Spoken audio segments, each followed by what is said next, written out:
యోహాను సువార్త 3వ అధ్యాయము. యూదుల అధికారి అయిన నికోదేమును పరిసయ్యుడొకడుండెను. అతడు రాత్రియందు ఆయన యొద్దకు వచ్చి, బోధకుడా, నీవు దేవుని యొద్ద నుండి వచ్చిన బోధకుడవని మేమెరుగుదుము. దేవుడతనికి తోడై ఉంటేనే కాని నీవు చేయుచున్న సూచక క్రియలను ఎవడునూ చేయలేడని ఆయనతో చెప్పెను. అందుకు యేసు అతనితో, ఒకడు క్రొత్తగా జన్మించితేనే కాని అతడు దేవుని రాజ్యమును చూడలేడని నీతో నిశ్చయముగా చెప్పుచున్నానెను.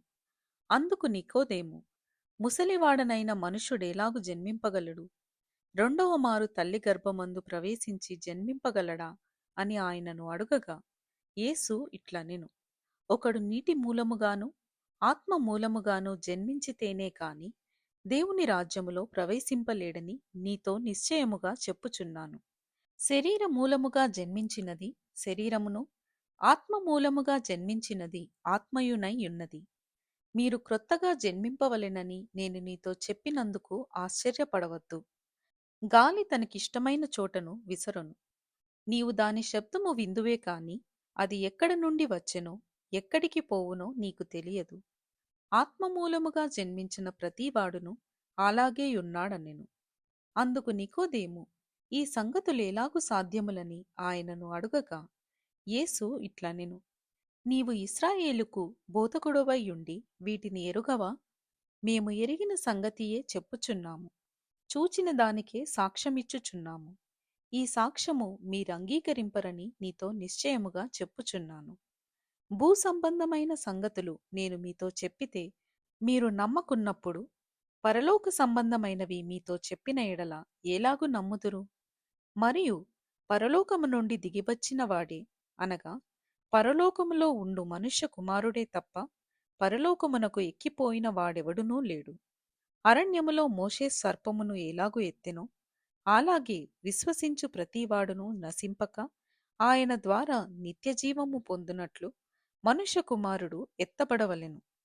దేవుడు లోకమును ఎంతో ప్రేమించెను, కాగా ఆయన తన అద్వితీయ కుమారునిగా పుట్టిన వాని యందు విశ్వాసముంచు ప్రతివాడును నశింపక నిత్యజీవము పొందునట్లు ఆయనను అనుగ్రహించెను.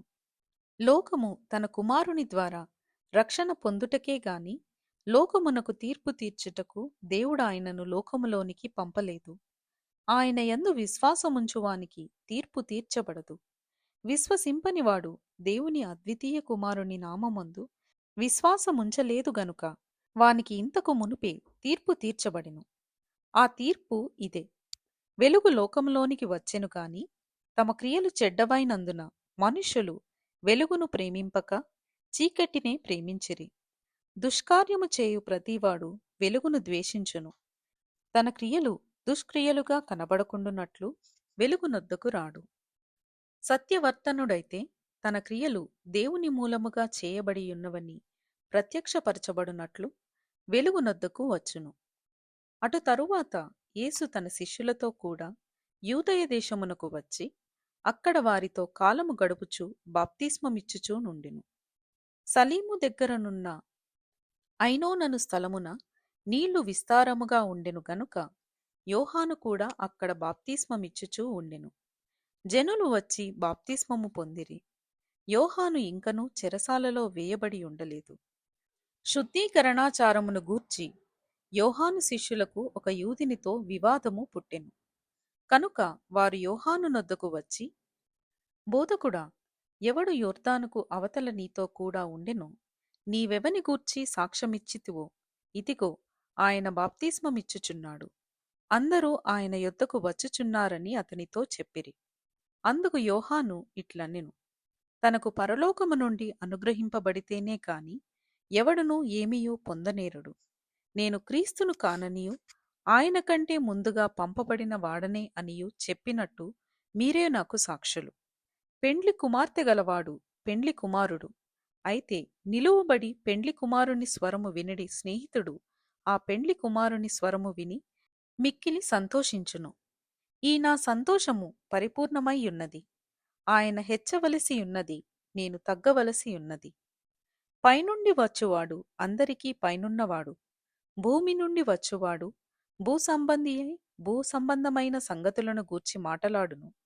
పరలోకము నుండి వచ్చువాడు అందరికీ పైగా నుండి తాను కన్నవాటిని గూర్చియు విన్నవాటిని గూర్చియు సాక్ష్యమిచ్చును.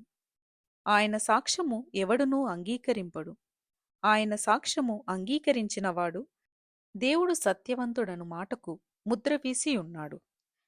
ఏలయనగా దేవుడు తాను పంపిన వానికి కొలత లేకుండా ఆత్మ అనుగ్రహించును గనుక ఆయన దేవుని మాటలే పలుకును. తండ్రి కుమారుని ప్రేమించుచున్నాడు గనుక ఆయన చేతికి సమస్తము అప్పగించియున్నాడు. కుమారుని యందు విశ్వాసముంచువాడే నిత్యజీవము గలవాడు.